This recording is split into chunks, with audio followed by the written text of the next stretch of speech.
I'm Erkan Ali from B Collaboration. I'm here with Naresh Haldipur from Allans. Hello. He complained last time because he didn't get to say hi, so we're saying hi now. So we've got these topics that we're discussing. These are the things that you've been thinking about, and I set the challenge a little while ago. Let's talk about what you get to talk about most of the time, and that's why we're doing these videos. So we hope you get value from them. So, entrepreneur is on your website and on your vision mission says, it says empowering entrepreneurs. Yeah. Now that in some cynical terms would be, whatever. You're just an accountant, right? But I think knowing how long you've been thinking about entrepreneurship and that you're an entrepreneur yourself, what do you think drives entrepreneurs? Why are they different to, say, people who do want to just get a job and have that regular paycheck? If there was one word, I think it would be mindset. I think they have a totally different mindset to just normal business owners. And so hold on, you're distinguishing entrepreneurship as a whole entity in its own right. Even if you're a business owner, you might not be entrepreneurial. Correct. Brilliant. Correct. Okay, cool. Definitely true. As opposed to being in a job as well. Definitely true. I mean, obviously, in my line of work, we see lots of different business owners all day, every day. And we can really see the ones that stand out in terms of having a common mindset in the way they approach things, whether it's failure, whether it's success, whether it's the team around them. And we see the traits are very similar in entrepreneurs that you don't see in just normal business owners. So if you're looking at the books of an entrepreneurial business owner and someone who's just going through the motions, is there a stark difference between the way they experience their business? Yeah? Definitely. So that mindset does add massive value. Definitely, and I think you could say at the core level it adds to profit, it adds to cash flow. But I think it's much more the softer side of that, which is you can see the team are empowered. You can see that they really enjoy their place of work, as opposed to a business where perhaps the team don't feel empowered, don't feel that they've got anywhere to go. And I think, part and parcel of being a great entrepreneur is also being a good leader, and therefore leading the team and having the ability to inspire others to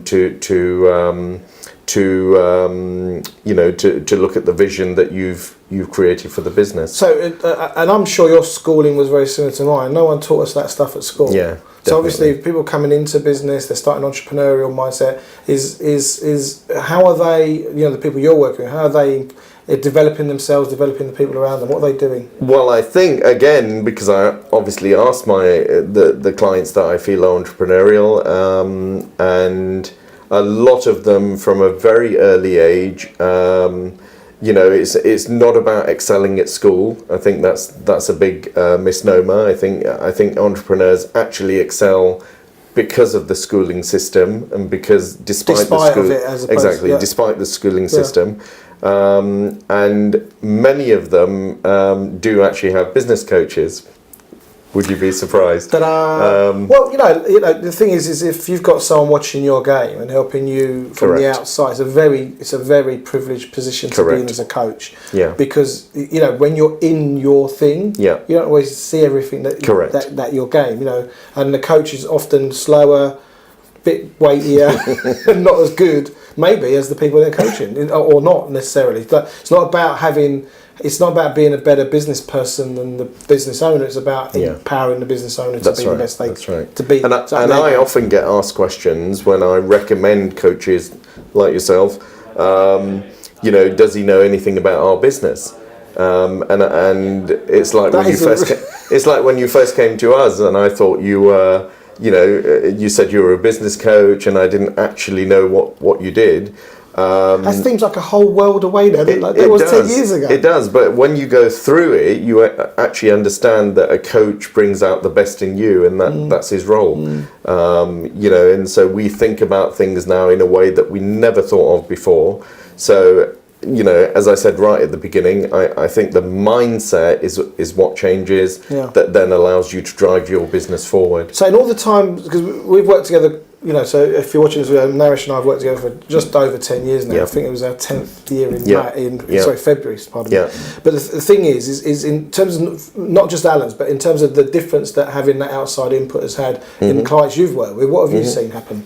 Where have you seen them where they were and where they've, the difference it's made? Yeah, I mean, it's transformational. I mean, that's the word that you use, because again, I see, without the risk of repeating myself, I see that clients are really, happier with their businesses. They're coming out with new ideas for their clients. And the team, the team are empowered and enjoying the place that they work. And when you spend, I don't know what the statistics are, they say you spend 90% of your living life at work. Waking life. You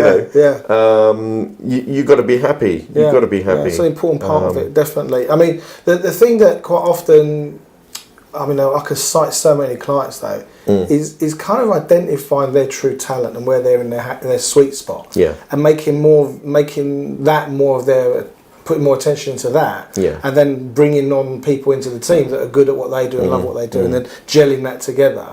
And it's almost like less is more. It's like giving away some of the business. As in giving away certain, rather than trying to hold on to everything, there comes a point where actually this is my remit, is these bits I'm really brilliant at. Yes. And I guess you've seen quite a change for you in terms of running Allans. Correct. Over the last year or two, you had a real great sweet spot for quite a while, and now you're back to managing a lot of more aspects of the business. Hence, why we're back into doing these videos. Yeah. But again, I think one of the things you learn when you look at entrepreneurs is.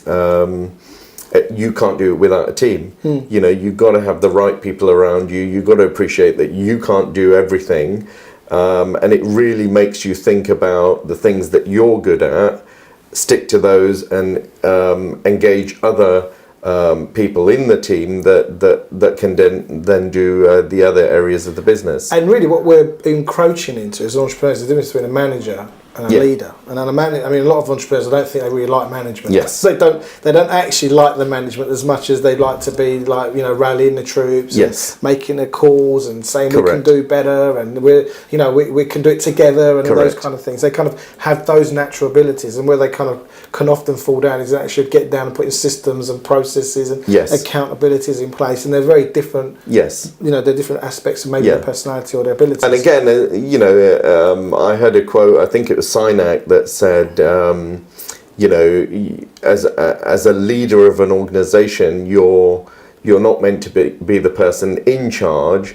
You're meant to look after those that are in your charge. And I think great entrepreneurs, as they're building the business, they appreciate that they need to build these people around them that then allow the entrepreneur to move on and do other things. Because ultimately the difference between an entrepreneur and just running a business is an entrepreneur is already thinking about way ahead when he can pass that business on, succession or sale, and then go off and do another business and another business. So, you cannot do that unless you build the right core people around you. No, it's interesting. And I think they're very good at that. Our last video was about automation and looking at, and it could be anything. It's not just about automation, it's about what's the next thing that's going to help you forward elevate your proposition, develop your people. And if you think about it, it's like, someone said, I interviewed someone a few years ago, and he said, if you're running your business like it's still 1980, you're so out of touch. Yes. You have to be not only working on yourself, but working on your people, working on your proposition, utilising what's around you, new tools, because if you don't, and this is something I want to ask you, because over the years I've been asked to go and visit lots of different types of businesses, and some people take me on. Most people have done in our experience, but some don't. And I come back to you and I said, what's happened to that business? We've seen them disappear. Their business actually. Your business can't be about just what you do. Not anymore. Yeah, definitely. And I think if the whole.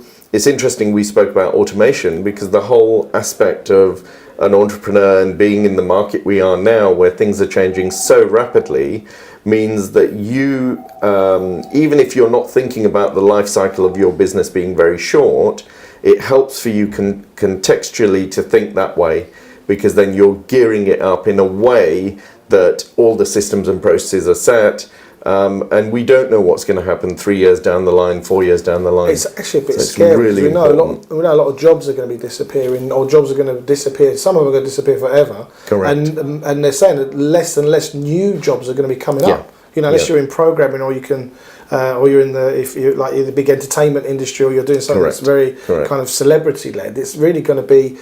We really have to up our game. I mean, it's a little bit dystopia, but There's a term I've read, I can't remember who quoted it, but he said, you know, that the best entrepreneurs have productive paranoia. You know, and it actually means you're paranoid about everything happening, which will change what you have. Well, it's interesting in a way that you're productive. No, I agree with you, and I think the term paranoia is very much hijacked. It isn't someone thinking that everyone's out to get you. It's actually starting to link the dots. And look around your market and how it's changed. Yeah, always. Absolutely. Yeah. Because we've seen, especially the last few, not just few months, few years, the businesses that have been around just disappear. They're gone like that, gone, end of an era. And they won't come back. That's right. They will not come back. That's right. You know, I remember when Blockbuster disappeared. I know it's a little bit old school, but that will never come back. We'll never. I was explaining to the kids, we used to go rent videos from the shop. Like, why do you need to go to the shop to watch a video? It's like it's just out of their paradigm. And it's interesting you say that, Erkan, because we see quite a few businesses that do rest on their laurels, that do just measure their output by the fact that, well, we're making money from that, so why change? You know, and those are the very businesses like Blockbusters that go under because they're not looking ahead enough to say, look, change is on the horizon. So, change is on the horizon. Make sure you're working on yourself as much as your people, and looking ahead, I think, are the main entrepreneurial facets that we've kind of talked about today. So thanks very much. Thank you. Cheers. Take care. Thanks again.